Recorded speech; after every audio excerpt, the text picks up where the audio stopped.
My American heroes. I have many, many heroes here in this great country. And there are far too many for me to name. But they're not your usual kind of heroes. For they never ever scored a winning touchdown in the Super Bowl, or ever hit the winning home run in the World Series baseball game. My heroes are ordinary, everyday people that you find on every city street. They're just like you and I. The kind of heroes that I'd like you all to meet are the brave young men and women in the military in this country who pledge to defend it. And very often they go to war. They never ever realize they might just have said their last goodbye. My heroes don't play football for the NFL on Sunday, and they don't race a car around any NASCAR track.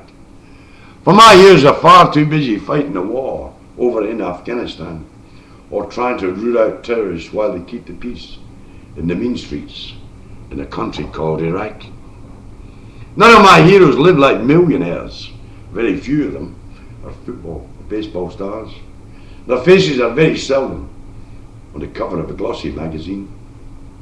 Usually the only time that my heroes get to travel in great big fancy cars is on their final journey in a casket in a long black limousine.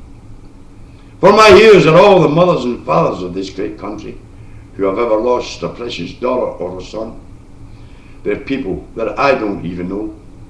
But I thank them all for what their sons and daughters done. Well, many chose to go and fight in a foreign land. Many died, God bless them. Many of these wonderful people didn't really have to go. My hero is that great young kid who was a tremendous quarterback, whose talents everyone recognized. And he certainly would have made the Hall of Fame, but he didn't. For he was severely injured in a terrorist attack, which left him totally paralyzed. Now he sits alone in a wheelchair. And I don't believe the kid even really knows his name. My heroes are that married couple who cut short their honeymoon because the husband had enlisted and he was headed to Iraq. They should have had a long and happy married life for many years to come, but he didn't. The marriage ended on the 14th day of June, the day she was told her beloved husband had been killed in another terrorist attack. My heroes are all the wounded who return to this country on gurneys almost every single day. Again, they're people that I have never ever known. But I thank them all for the terrible price that many of these heroes had to pay.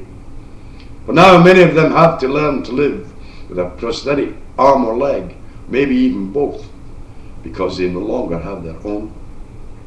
And I won't forget all the other heroes who've worn the uniform and fought for Uncle Sam.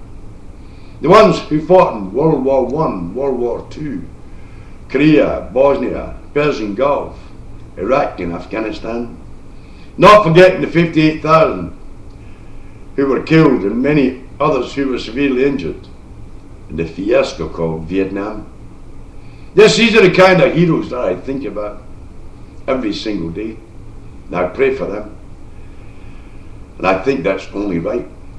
But it's because of their dedication and commitment to defending this great country of ours.